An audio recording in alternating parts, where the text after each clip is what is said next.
오늘은 마태복음 1장 18절부터 25절의 말씀입니다. 제목은 예수 그리스도의 나심, 이런 제목입니다. 여러분, 우리나라에는 대한예수교 장로회가 많죠. 우리 교회도 대한예수교 장로회 경신교회입니다. 그런데 대한예수교 장로회 이 이름에는 교회가 무엇인가를, 또 우리 교회가 무엇인가를 알리는 아주 중요한 두 가지 단어가 있습니다. 하나는 예수교, 우리는 예수 믿는 사람들입니다. 예수교. 하나는 장로회란 말입니다. 장로들의 회의가 있다, 그런 말입니다. 교회는 말씀을 가르치는 교훈 장로인 목사가 있고, 또 치리하는 시무장로가 있습니다. 치리장로가 있는데, 이 장로들이 교회와 교회 행정과 치리를 담당한다, 그런 교회가 장로교회입니다. 내일은 우리 교회 이제 서울 서부노회 장로회가 모입니다. 목사님, 장로님들이 한 200명 가까이 오실 것 같은데요. 장로회가 어떤 것인가를 알 수 있는 좋은 기회니까 내일은 봉사도 할 겸 오셔서 참석하시고 또 의미 있는 시간을 가지면 좋겠습니다.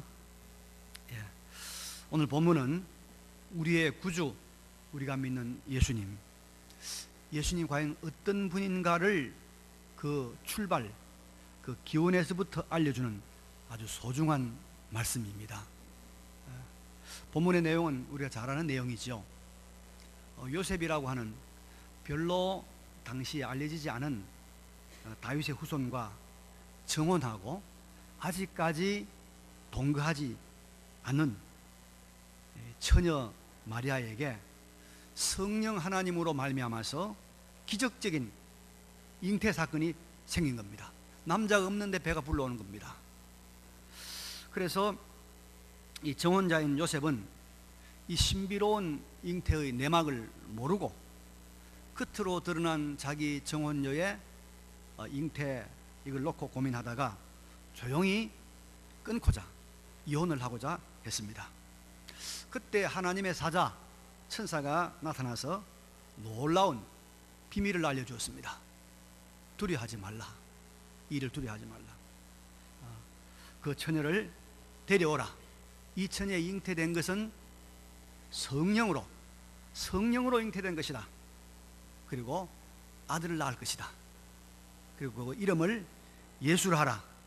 이분은 자기 백성을 그들의 죄에서 구원할 자이다. 그렇게 말해 주었습니다. 그리고 이 모든 일들은 우연히 된 것이 아니라 하나님께서 구약의 선지자들을 통해서 이미 말씀하신 것이 이루어지는 것이다. 이사야 선지자가 한 말, 보라, 처녀가 잉태하여 아들을 낳을 것이요 그의 이름은 임마누엘이라 하리라 한 이 말이 지금 그대로 이루어지는 것이다 라고 천사가 알려주었습니다. 하나님의 사자가 요셉에게 알려주었습니다. 요셉은 이 천사의 분부대로 마리아를 데려왔지만은 아이를 낳기까지 동침하지 아니하고 아들을 낳았을 때 이름을 예수라고 지었다라는 역사적인 기록이 오늘 본문에 나와 있습니다. 여러분, 우리는 이 본문에서 우리가 믿는 예수가 누구인가를 아주 바르게 알 수 있는 두 단어를 발견하게 됩니다. 하나는 예수라는 단어입니다. 예수라는 단어. 하나는 임마누엘이라고 하는 단어입니다. 우리가 이 두 단어만 잘 이해하면은 이 기독교 신앙의 핵심이 무엇인가를 붙잡을 수가 있습니다. 예수라는 단어는 예수님이 어떤 일, 우리의 구주 예수가 어떤 일을 하시는 분인가, 그분의 사역은 무엇인가를 알려주는 말입니다. 그리고 임마누엘이라고 하는 것은 그분의 본질과 본성이 어떤 분인가 하는 것을 알려주는 말입니다. 자, 먼저 여러분, 우리가 늘 듣고 말하는 예수라는 말의 의미를 한번 살펴보도록 하겠습니다. 이건 이분의 직책이 무엇인가를 우리에게 알려주는 거예요. 직책, 하는 일이 무엇인가. 원래 예수란 말은 히브리 말로 여호수아, 구약성 여호수아가 있죠. 여호수아라는 말과 같은 뜻입니다. 그래서 헬라 말은 여호수아가 바뀌어가지고 예수스라고 그랬고, 우리 한국말은 예수라고 부르고 있지 않습니까? 그런데 이 예수, 여호수아라는 말의 뜻은 이런 말입니다. 여호와께서 구원하신다, 구원하신다, 그 말입니다. 구약시대 모세의 시종이었고 모세의 계승자였던 여호수아는 출애굽한 이스라엘 백성들을 가나안 땅에 정착시키고 나라를 건설하도록 이스라엘을 구원한 아주 훌륭한 인물입니다. 그런데 마리아의 몸을 빌려서 잉태한 이분은 그 이름을 구약의 여호수아와 같은 이름, 즉 예수라 부르라는 것입니다. 왜냐하면 이분은 자기 백성을 그들의 죄에서 구원할 자이시기 때문에 그렇게 부르라는 것입니다. 마치 여호수아가 출애굽한 이스라엘 백성들이 광야에서 방랑하고 돌아다니던 그들을 구출해서 가나안 땅에 정착시킨 구원자 사역을 한 것과 같이 자기 백성을, 사람들을 죄에서 구원할 뿐이기 때문에 구원자 예수라는 이름을 쓰라는 것입니다. 그러면 여러분, 여기서 우리가 한 가지 먼저 전제하고 또 생각해 볼 것이 있습니다. 왜 인간은 구원받아야 하는가? 왜 예수님이라는 분이 오셔야 되는가? 그 문제입니다. 우리 인생의 근본적인 여러분 질문 하나를 우리가 짚고 넘어가야 합니다. 우리가 사는 여러 가지 인생의 문제들이 있죠. 여러 문제들이 있죠. 여러분, 이 여러 문제들의 가장 그 기본적이고 본질적인 원인이 여러분 무엇이라고 생각합니까? 남편을 잘못 만났습니까? 아내를 잘못 만났습니까? 이 나라에 태어나서 그렇습니까? 요즘 경기가 안 좋다고 사람들이 막 아우성을 칩니다. 그런데 이 세상에는 우리 인간이 존재한 이후부터 이 경제 문제, 경기 문제는 늘 있어온 문제입니다. 개인이나 공동체의 항상 문제가 되었던 것이죠. 그리고 전쟁과 평화 문제, 이것도 보통 문제가 아닙니다. 우리의 지금 초미에 관심이 되어 있는 북한 핵 문제, 여러분, 이거 다 전쟁과 평화에 관한 문제 아닙니까? 전쟁이 없는 절대 평화가 보장이 된다고 하면 우리가 여러분 핵을 가질 필요가 없잖아요. 핵무기를. 또 핵무기를 가지지 말라고 할 필요가 없어요. 북한이 우리하고 절대로 안 싸운다, 영원토록 안 싸운다는 확실한 보장만 있으면 핵무기 1000개 100개를 가지고 문제될 거 없어요. 안 싸우는데. 그렇잖아요. 그런데 이 평화와 전쟁 문제가 우리의 늘 고민거리 중에 고민거리 아닙니까? 그리고 우리에게는 더 심각한 문제가 있어요. 이 세상에 있는 모든 문제들을 다 삼키고도 남을 만한 문제가 하나 있습니다. 무슨 문제죠? 죽음의 문제입니다. 저와 여러분이 반드시 직면해야 되는 죽음의 문제가 남아있단 말이에요. 이것이야말로 인생 최대의 문제 아닙니까? 그 외에도 우리가 가진 문제들이 참 많습니다. 질병의 문제, 취업의 문제, 아이들 결혼시키는 문제, 대학 입학 문제 많습니다. 그래서 우리 사람은 우리가 안고 있는 이런 여러 문제들을 해결하지 않으면 여기에 대한 답을 찾지 않은 우리 마음에 평강이 없습니다. 우리 마음에 기쁨이 없고 만족이 없고 행복하지 않습니다. 그래서 사람들은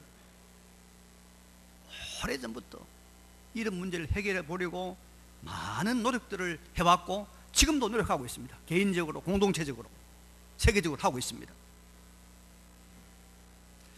그래서 사람들이 이 문제들을 해결해 보려고 가장 힘써왔던 가장 일반적인 노력이 뭐냐? 이거예요. 야, 과학을 발달시켜보자. 지식을 가지고 한번 해보자. 산업을 발달시켜보자. 이러면 문제들이 해결될 것이다. 많은 사람들이 그렇게 생각하고 그렇게 달려가고 있습니다. 지금도 여러분 노벨상 수상자들이 속속 발표되잖아요. 정말로 굉장히 놀라운 연구들 한 분들이 막 발표되고 있습니다. 참 과학의 발달이 굉장하죠. 여러분 오늘 자동차를 타고 나오셨습니다만은 이 조금 있으면 수소차가 이제 우리 도로에 굴러다닐 거예요. 이 수소차는 여러분 공해가 하나도 없습니다. 이거는 여러분 기름값도 우리 지금 기름값의 5분의 1, 10분의 1밖에 안 됩니다. 이제 그게 이제 보편화 될 것 같아요.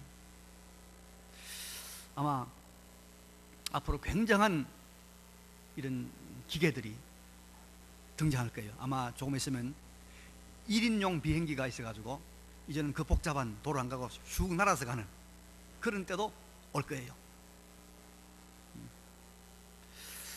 그래서 사람들이 과학과 기술의 발달이 우리 사람들의 인류의 문제를 많이 해결했다고 생각을 합니다. 또 해결한 것도 사실이에요, 어느 정도. 그런데 여러분 아이러니하게도 우습게도 이 과학과 기술과 산업의 발달은 우리에게 또 다른 문제를 만들어냈습니다. 또 다른 문제. 지난 여름 무지무지하게 더웠죠. 올겨울도 얼마나 추울지 모르겠어요. 여러분, 이런 폭염, 혹한, 태풍 이런 또 이 자연재해들이 사실은 알고 보면 과학기술의 발달로 말미암은 온난화 현상, 온난화 이것 때문에 일어난다는 거예요. 그러니까 이 과학이 기술이 산업의 발달이 인간의 문제를 해결해 준 줄 알았더니 아니라는 거예요. 아니다. 행복을 가져다 주는 줄 알았는데 행복이 아니라는 거예요. 왜 그러냐? 인간이 사람들의 문제를 제대로 파악을 못했어요. 진맥을 제대로 못했어요. 왜 인간의 문제가 생기는가를 잘못 파악했다 이 말입니다. 과학기술이 발달하지 않아서 인간은 죽는 거 아닙니다. 행복하지 않은 거 아닙니다. 인간이 평화롭지 않은 거, 과학과 기술이 발달하지 않아서 평화롭지 않은 거 아닙니다.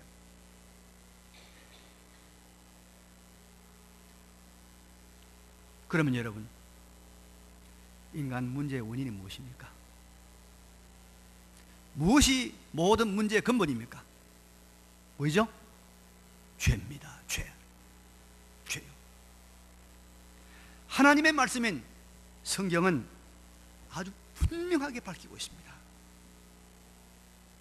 하나님 앞에서 사람이 죄를 지음으로 행복의 자리에서 타락했고 떨어졌고 불행해졌고 많은 고생의 짐을 수고하고 무거운 짐을 져야 했고 병들어야 하고 평화와 평강을 상실하고 그리고 마지막에는 죽어야 한다는 것입니다.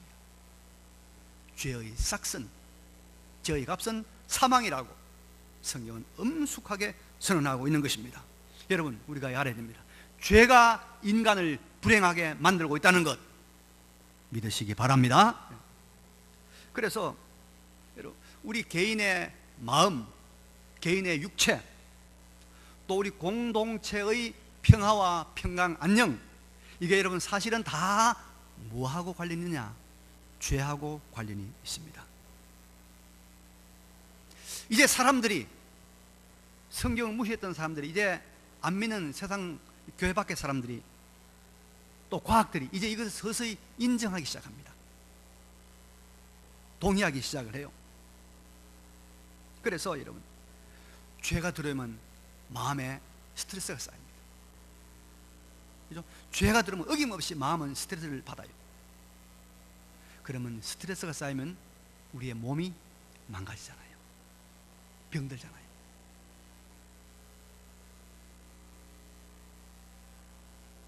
육체가 망가집니다. 이거 의사들이 다 인정합니다, 여러분.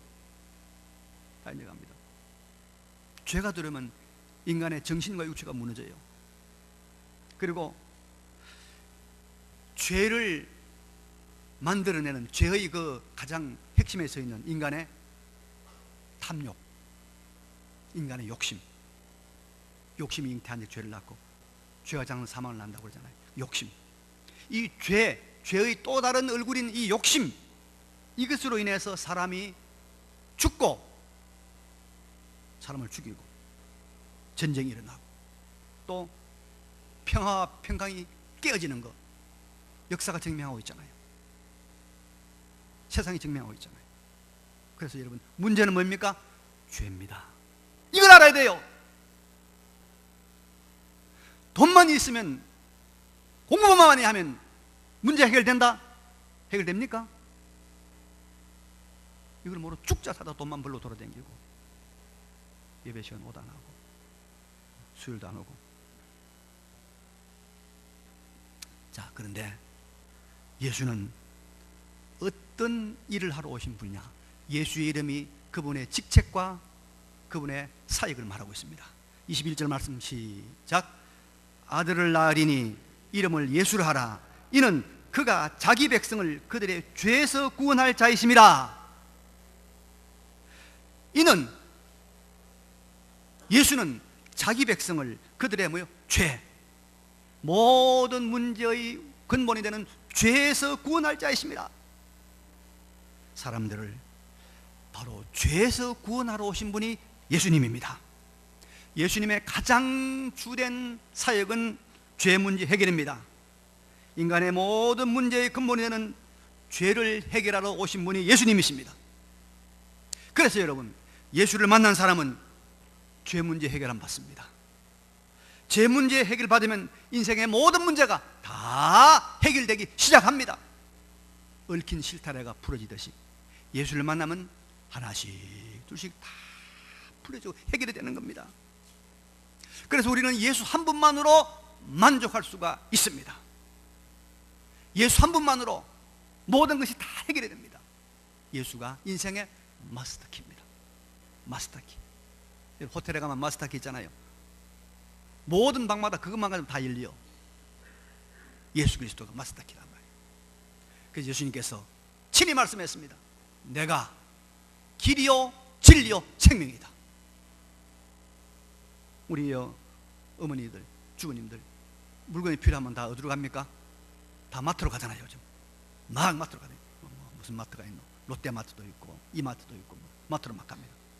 제가 가끔씩 마트 따라가면요, 없는 게 없어. 마트에 가면 다 있어. 다 있어.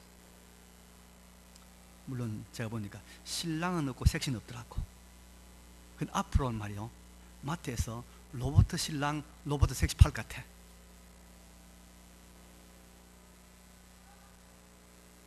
근데 여러분, 마트에 다 있는 것 같아도 거기에 뭐가 없습니까? 건강이 없어. 거기에 여러분 행복이 없어요. 거기에 영생이 없습니다. 진정한 만족이 없습니다. 그러나 예수 안에는 다 있습니다. 예수 안에 다 있습니다. 왜? 그분이 인간의 모든 문제에 그는 죄 문제를 해결하러 오신 구원자이기 때문에 예수 안에 다 있습니다. 예수 안에 이 세상의 문제, 예수 안에 우리가 죽음의 문제, 죽음 다음에 내세의 문제, 그 모든 문제 해결이 다 있습니다.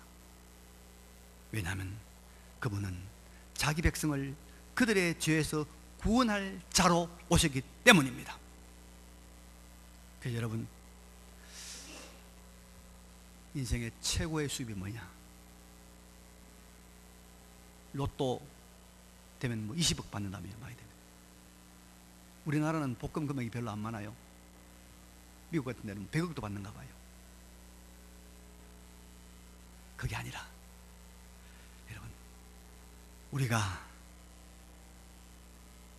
인생의 최고의 수입, 최고의 의미 있는 사건은 우리가 예수를 만난 것입니다. 믿습니까? 예수를 만난 것이 이 세상의 모든 것을 다 얻는 것보다 더 가치 있는 것입니다. 더 가치 있는 것. 더 가치 있는 것. 인생의 금생의 문제와 내세의 문제와 모든 문제의 해결자이신 예수를 만난 것, 자기 백성을 자기들의 죄에서 구원할 자 그 예수를 만난 것이 가장 큰 행복이에요.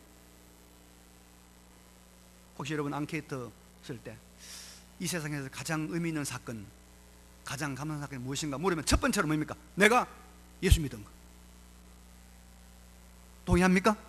내가 예수 믿은 거. 여러분 모두가 다 예수를 만나시기 바랍니다. 그리고 이미 예수를 만난 분들은 이 놀라운 사건을 항상 감사하고 이 사건의 혜택을, 예수 안에 있는 문제 해결의 혜택을 누리시기 바랍니다. 예수는 자기 백성을 그들의 죄에서, 모든 문제에 근원되는 죄에서 구원할 분이시라. 그러면 예수가 누구이기에 이런 인생의 문제, 세상의 문제, 죄의 문제를 해결할 수 있을까요? 그분이 누구냐? 예수라는 분의 본성과 본질은 무엇일까요? 본질, 본문 23절 그 열쇠가 되는 말씀이 있습니다. 보겠습니다. 시작. 보라, 처녀가 잉태하여 아들을 낳을 것이요 그의 이름은 임마누엘이라 하리라 하셨으니 이를 번역한 적 하나님이 우리와 함께 계시다 함이라. 임마누엘. 예수 그리스도가 누구라고? 예수가 누구라? 임마누엘이다. 임마누엘. 여러분, 임마누엘은 임마, 야 임마, 저 임마 그게 아니고 히브리 말입니다. 임마누엘은 하나님이 우리와 함께 하시다, 그런 뜻입니다. 엘은 하나님이란 말이거든요. 임이란 말은 이제 히브리 말로 함께란 말이거든요. 그러니까 예수 그리스도는 마리아의 몸에 성령으로 잉태하신 그 예수님은 임마누엘인데, 다시 말해서 신이신 하나님이 우리 사람과 함께 하시는 분입니다. 자, 신이신 하나님이 우리 사람과 함께 하시는 분, 그분이 누구냐? 임마누엘, 예수님이다. 이 말은 다른 말로 말하면 예수님은 바로 참으로 사람이 되셨다, 그런 뜻입니다. 여러분, 우리 이런 말 쓰잖아요. 기름과 물이 하나가 됩니까? 안 됩니까? 안 되죠. 그래서 우리가 항상 뭐가 서로 안 맞는 기름과 물이라 그러죠. 무엇이든 하나가 되려고 하면 같은 성질을 가지고 같은 본질이 돼야 돼요. 그래야 하나가 됩니다. 함께 하는 겁니다. 함께요. 자, 그럼 우리가 들어봅시다. 개미와 함께 할 것 같으면, 정말 내가 개미와 함께 하고 싶다, 그럼 어떻게 돼요? 내가 개미가 돼야 돼. 강아지 좋아하시죠, 여러분들? 참 내 강아지가 함께 하고 싶다 그러면 뭐 강아지 됐고 뭐 이것저것 하지 말고 지가 강아지 되면 돼. 강아지 되면 돼. 그러면 강아지가 같이 되는 거예요. 그래서 우리가 함께 한다는 것은 같이 된단 말이에요. 같이 된다. 그러면 하나님이 우리와 함께 한다, 이 말은 무슨 말입니까? 하나님이 우리와 같은 사람이 된다, 이 말이에요. 하나님이 우리와 같은 사람이 되신 분이 누구냐? 예수 그리스도다, 이 말이에요. 그래서 예수님을 임마누엘이라고 부르는 것은 예수님이 하나님이시면서 동시에 우리와 함께 하려고 사람이 됐다, 이 말이에요. 사람이 됐다. 여러분, 예수님은 하나님으로서 사람의 몸을 입으신 참 하나님이시고 참 사람입니다. 이게 아주 중요한 예수님에 대한 우리의 고백이 되어야 됩니다.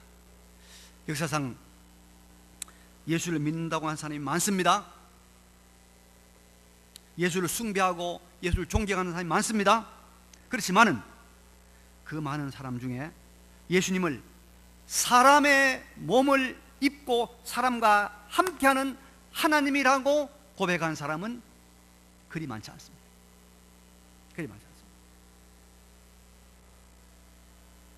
여러분, 우리가 잘 아는 슈바이처, 그 사람 박애주의자 아닙니까? 그 사람도 여기까지는 이르지 못했어요. 그래서 동정너 탄생을 부인했죠. 여러분, 예수님은 사람입니다. 그래서 예수님은 우리들이 안 먹으면 배고프듯이 예수님은 배가 고팠어요. 시장했어요. 그래서 내가 배고프니 다른 옆에 있는 나를 따르는 저 사람도 배고프겠다. 안 되겠다. 먹을 게 있느냐? 없습니다. 그래? 그럼 보리떡 가져오너라. 예수님께서 그걸 가지고 기적을 베풀어서 오침 먹이 있었잖아요. 배고팠어요. 예수님은 눈물 흘렸어요. 슬펐어요. 눈물 흘렸습니다. 예수님 화도 내셨어요. 화가 나는 예수님이 어떻게 상을 둘러엎었어요. 그렇죠? 예수님도 아팠어요. 채찍에 맞으니까 아팠어요. 얼마나 아팠겠습니까? 예수님도 사람이니까 죽었어요.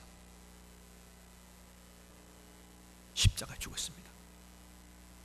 그러나 동시에 예수님은 하나님이셨습니다. 그래서 신적인 권능을 행하셨습니다. 말씀으로 그 무서운 바람과 바다를 잔잔하게 했어요. 잔잔하라! 잔잔해지는 거예요. 눈이 먼 소경을 보고 눈 떠라! 눈 떠지는 거예요. 죽어서 날이 나되어서 썩어 냄새가 나는 나사로가 나오더라! 죽은 나사로가 벌떡 일어나서 나오는 거예요. 이 배를 동인 채로. 여러분 신약 성경 복음서를 보면 예수님이 하나님이라고 하는 증거가 얼마나 많습니까? 어떤 악령도 어떤 귀신도 예수님 앞에서 다 물러갔습니다. 예수님은 사람의 몸을 입으신 하나님, 바로 임마누엘 믿으시기 바랍니다. 근데 예수님이 임마누엘, 우리와 함께하는, 사람과 함께하는 사람이 된 것은 아주 놀라운 일이 가능합니다. 하나는 우리를 위해서 대신 죽으시는 대속이 가능합니다. 이건 이제 다음에 또 말씀을 드리도록 하고요. 또 하나는 우리의 모든 사정을 다 이해하고 다 도울 수가 있다는 것입니다. 사람이니까 사람의 마음을 압니다.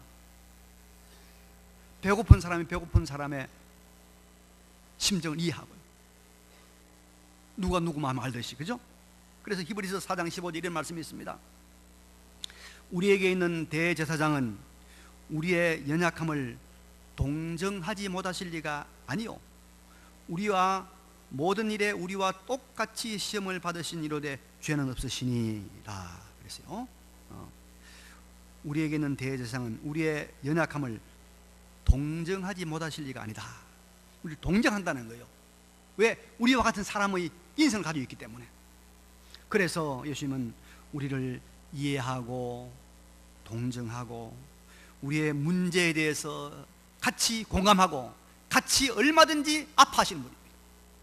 그래서 예수님은 우리의 기도를 다 이해하시요, 우리의 소원과 우리의 탄원을 다 들으시는 분입니다.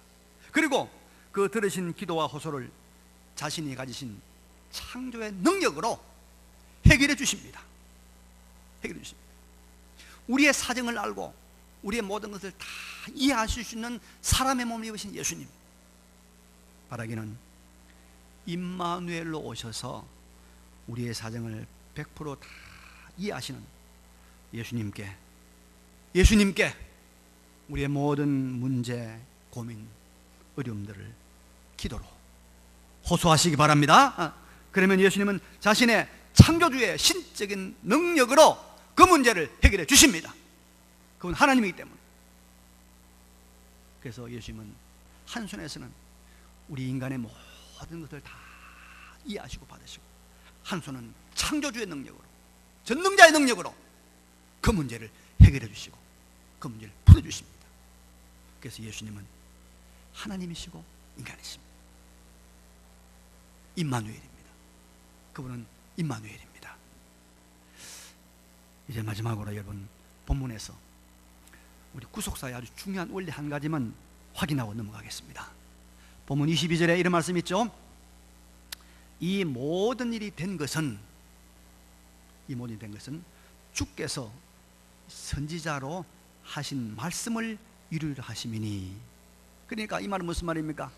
예수 그리스도께서 사람의 몸을 입으신 성육신, 마리아의 몸에 성령으로 잉태된 것, 그 다음에 또 이 예수님께서 이 나사렛의 사람으로 불리는 이런 모든 것들이 다 구약시대 선지자들을 통해서 여호와 하나님께서 다 약속하신 것들이다 이 말이에요. 약속하신 것들이 지금 이루어진다는 거예요. 여러분, 창세기 3장 16절, 아득한 옛날 몇 천 년 전 그 창세기 16절에 하나님께서 아담 하와에게 이런 약속했습니다. 여자의 후손이 뱀의 너희를 이렇게 망가뜨리고 타락시킨 마귀 뱀의 머리를 상하게 할 것이다. 그 말씀하셨죠? 바로 그 여자의 후손이 누굽니까? 예수님이에요. 그때 말씀하시고 그때 약속하신 하나님의 약속이 지금 이루어지고 있다 이 말입니다. 성경에는 하나님께서 선지자들로 통해서 예수님에게 대하여 예언한 수백 개의 예언들이 그대로 다 성취되는 겁니다. 예수님의 탄생에 대한 것들, 예수님의 사역에 대한 것들, 예수님이 당하는 배신, 예수님의 고난당하심, 예수님의 죽으심, 그리고 예수님의 부활까지도 이미 다 약속되어 있고 예언되어 있는 거예요. 그 약속, 그 예언의 성취대로 예수님께서 지금 뭐예요? 마리아의 몸에서 성령으로 잉태돼 났다는 거예요. 여기서 여러분, 우리는 또 뭘 기억해야 됩니까? 우리 하나님은 어떤 분이요? 약속에 신실한 분이다. 약속에 신실한 분이다. 하나님은 약속에 신실한 분이다. 틀림없이 이루어진다. 하나님께서 우리에게 한 가지 약속을 했어요. 주님께서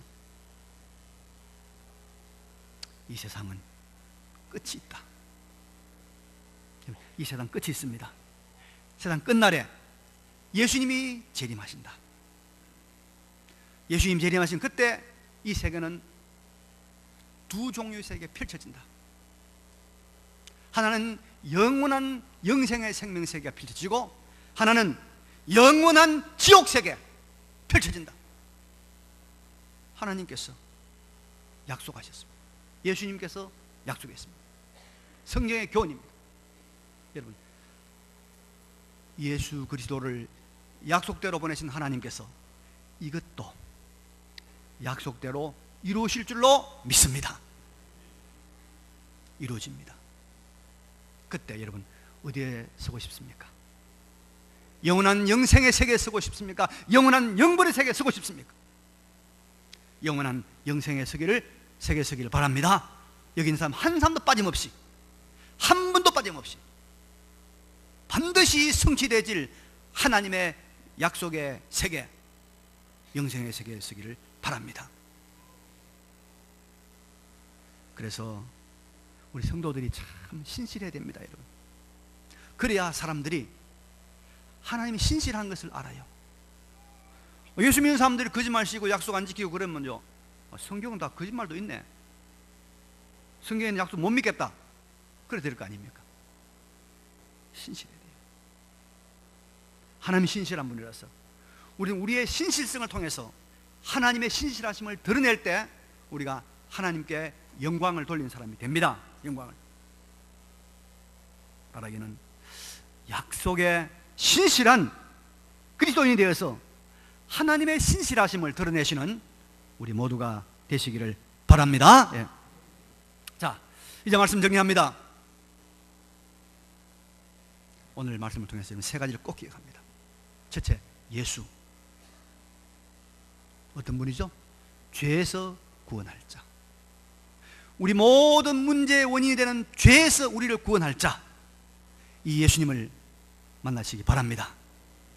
속지 말아요. 속지 말아요. 다른 데 문제 해결이 있다고요? 천만의 말씀입니다. 예수를 만나야 돼요. 그게 문제 해결이 있어요. 자녀 잘 키우고 싶죠? 돈 벌고 싶죠? 행복하고 싶죠? 예수를 바로 만나서 그분 안에 머물면 이 문제 해결될 줄로 믿습니다. 두 번째로 예수님은 임마누엘입니다. 그분은 하나님이고 그분은 참 사람입니다. 우리의 사정을, 우리의 마음을, 우리 형편을 다 이해하시고 창조주의 능력으로 우리 문제를 해결해 주는 분입니다. 예수님께 다가가서 호소하고 부탁하고 탄원하는 예수님을 손잡는 여러분 되시길 바랍니다. 예수님은, 하나님은 예수 그리스도의 나심을 통하여 다시 한번 우리에게 무엇을 강조했습니까? 하나님은 약속대로 이루신다. 하나님은 약속대로 성취하신다. 하나님 언약을 이루시는 분이다. 약속해놓고 어기지 마세요. 약속해놓고 안 지키면 안 돼요.